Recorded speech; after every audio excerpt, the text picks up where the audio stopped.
اعوذ باللہ من الشیطان الرجیم بسم اللہ الرحمن الرحیم۔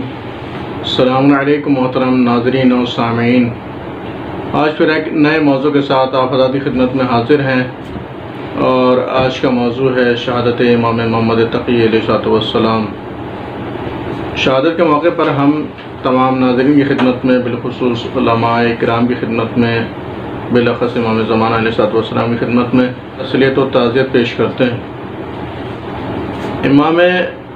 محمد تقی علیہ السلام تمام ائمہ میں ایسے امام ہیں کہ جن کی سب سے کم عمر ہوئی ہے۔ آپ کی ولادت بسعادت 10 رجب المرجب سن 195 ہجری میں ہوئی تھی، اور شہادت 29 ذوالقعدہ یعنی آج کی تاریخ میں سن 220 ہجری میں ہوئی تھی۔ آپ کی زندگی کے چند پہلو ہم یہاں پر ذکر کرنا چاہتے ہیں۔ آپ نے اپنی بہت کم عمر میں بہت سے بڑے بڑے کارنامے انجام دیے اسلام کے لیے، خوشنودی خدا و رسول کے لیے۔ سیرت رسول پر چلتے ہوئے تمام زندگی خدمت اسلام کی،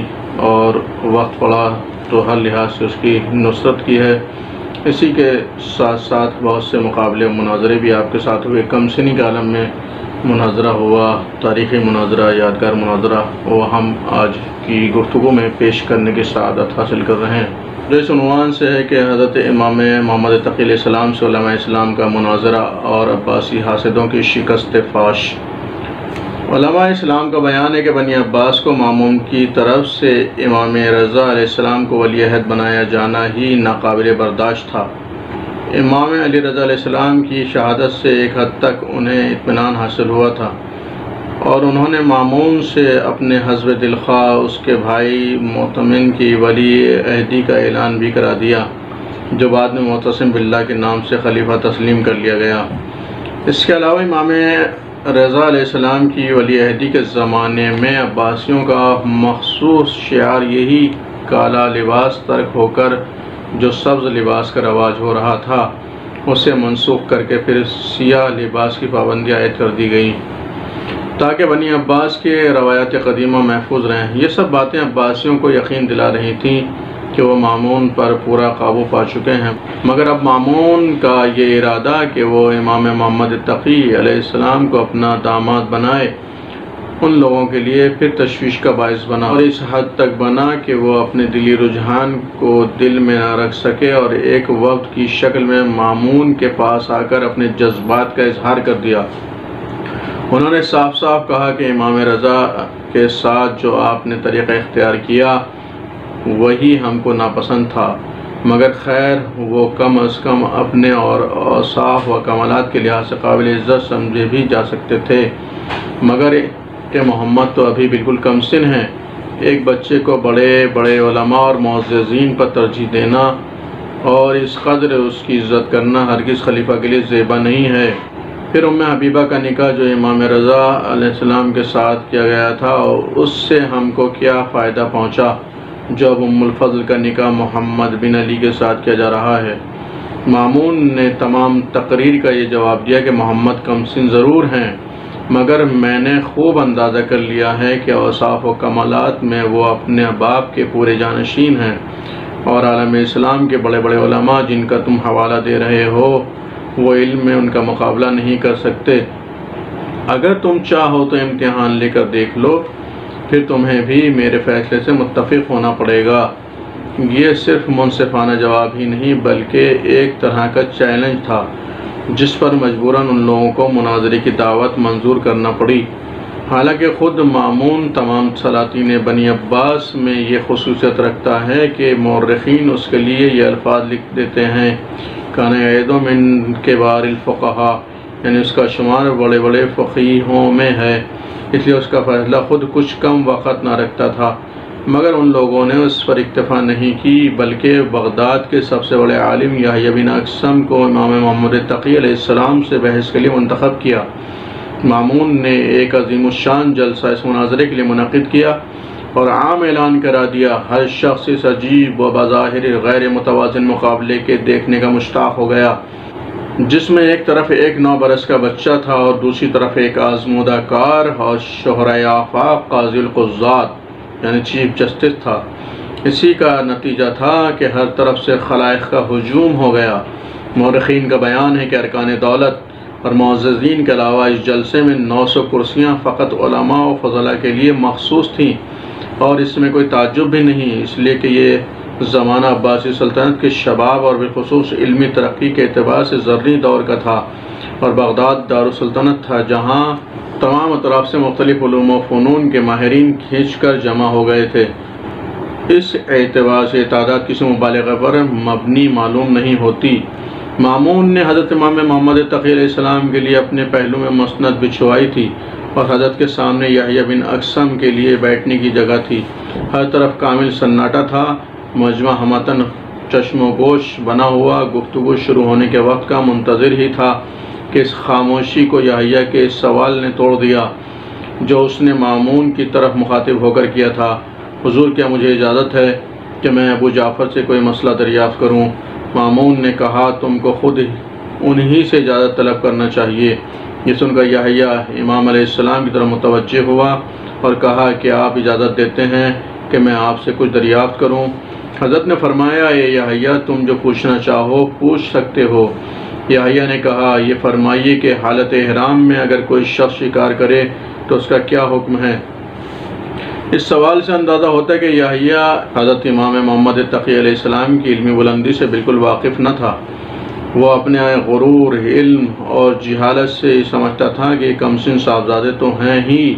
روز مرہ کے روزے نماز کے مسائل سے واقف ہوں تو ہوں، مگر حج وغیرہ کے احکام اور حالت احرام میں جن چیزوں کی معانیت ہے ان کے کفاروں سے بھلا کہاں واقف ہوں گے؟ امام نے اس کے جواب میں اس طرح سوال کے گوشوں کی الگ الگ تحلیل فرمائی جسے بغیر کوئی جواب اصل مسئلے کا دیے ہوئے آپ کے علم کی گہرائیوں کا یحییٰ اور تمام اہل محفل کو اندازہ ہو گیا۔ یحییٰ خود بھی اپنے کو سبق پانے لگا اور تمام مجمع کو بھی اس کا سبق ہونا محسوس ہونے لگا۔ آپ نے جواب میں فرمایا، یحییٰ، تمہارا سوال بالکل مبہم اور مہمل ہے۔ سوال کے ذیل میں دیکھنے کی ضرورت ہے کہ شکار حل میں تھا یا حرم میں،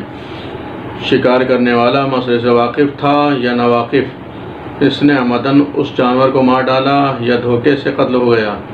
وہ شخص آزاد تھا یا غلام، کمسن تھا یا بالغ، پہلی مرتبہ ایسا کیا تھا یا اس کے پہلے بھی ایسا کر چکا تھا، شکار پرند کا تھا یا کوئی اور، چھوٹا تھا یا بڑا، وہ اپنے فعل پر اصرار رکھتا ہے یا پشیمان ہے، رات کو یا پوشیدہ طریقے سے پر اس نے یہ شکار کیا یا دن دہاڑے اور اعلانیہ،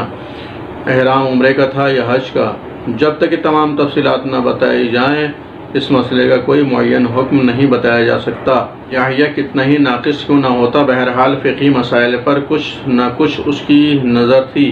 وہ ان کثیر و تعداد شیخوں کے پیدا کرنے ہی سے خوب سمجھ گیا کہ ان کا مقابلہ میرے لیے آسان نہیں ہے۔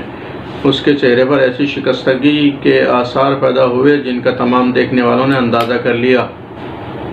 اب اس کی زبان خاموش تھی اور وہ کچھ جواب نہ دیتا تھا۔ مامون نے اس کی کیفیت کا صحیح اندازہ کر کے اس سے کچھ کہنا بیکار سمجھا اور حضرت سے عرض کیا کہ پھر آپ ان تمام شیخوں کے احکام بیان فرما دیجئے تاکہ ہم سب کو استفادے کا موقع مل سکے۔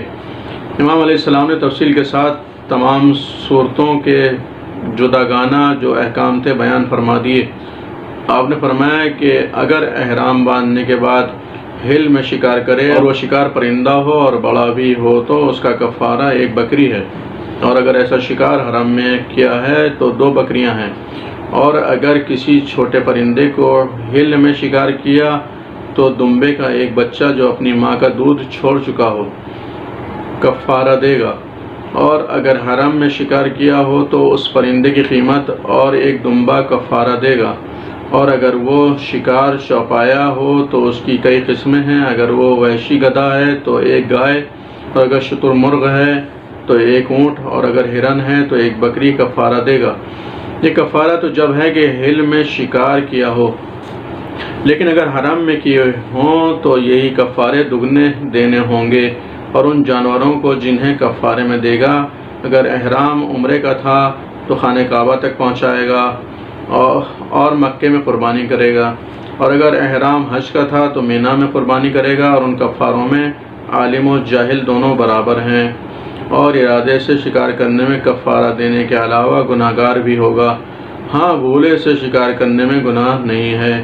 اور آزاد اپنا کفارہ خود دے گا، اور غلام کا کفارہ اس کا مالک دے گا، اور چھوٹے بچے پر کوئی کفارہ نہیں ہے، اور بالغ پر کفارہ دینا واجب ہے۔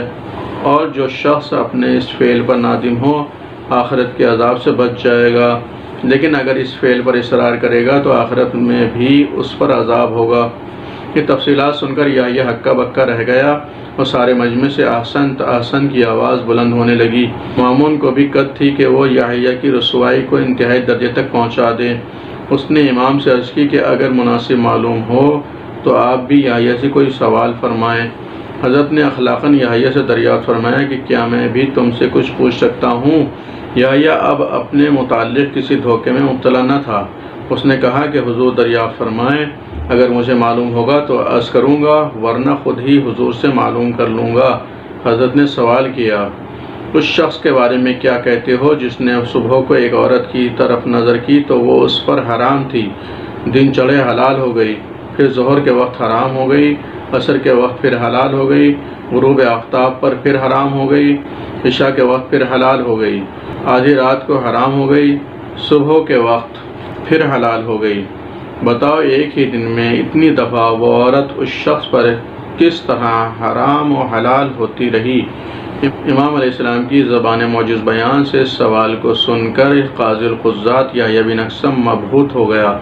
اور کوئی جواب نہ دے سکا۔ بالآخر انتہائی عاجزی کے ساتھ کہا کہ فرزند رسول آپ ہی اس کی وضاحت فرما دیں اور مسئلے کو حل کر دیں۔ امام علیہ السلام نے فرمایا، سنو، وہ عورت کسی کی کنیز تھی، اس کی طرف صبح کے وقت ایک اجنبی شخص نے نظر کی تو وہ اس کے لیے حرام تھی، دن چڑھے اس نے وہ کنیز خرید لی، حلال ہو گئی، ظہر کے وقت اس کو آزاد کر دیا، وہ حرام ہو گئی، عصر کے وقت اس نے نکاح کر لیا، پھر حلال ہو گئی، مغرب کے وقت اس سے زہار کیا تو پھر حرام ہو گئی، عشاء کے وقت زہار کا کفارہ دے دیا تو پھر حلال ہو گئی، آدھی رات کو اس شخص نے اس عورت کو طلاق رجعی دی جس سے پھر حرام ہو گئی، اور صبح کے وقت اس طلاق سے رجوع کر لیا، حلال ہو گئی۔ مسئلے کا حل سن کر یحییٰ ہی نہیں بلکہ سارا مجمع حیران رہ گیا، اور سب میں مسرت کی لہر، خوشی کی لہر دوڑ گئی۔ مامون کو اپنی بات کی اونچا رہنے کی خوشی تھی۔ اس نے مجمع کی طرف مخاطب ہو کر کہا کہ دیکھو، میں نہ کہتا تھا کہ یہ وہ گھرانہ ہے جو قدرت کی طرف سے علم کا مالک قرار دیا گیا ہے، یہاں کے بچوں کا بھی کوئی مقابلہ نہیں کر سکتا۔ مجمع میں جوش و خروش تھا، سب نے ایک زبان ہو کر کہا کہ بے شک جو آپ کی رائے ہے وہ بالکل ٹھیک ہے، اور یقیناً ابو جعفر محمد بن علی کا کوئی مثل نہیں ہے۔ ناظرین، آپ نے ملاحظہ فرمایا کہ امام محمد تقی علیہ السلام نے کس طرح سے مناظرے کو بھرے مجمع میں علماء فضلاء اور کابرین کے درمیان فتح کیا اور کامیابی حاصل کی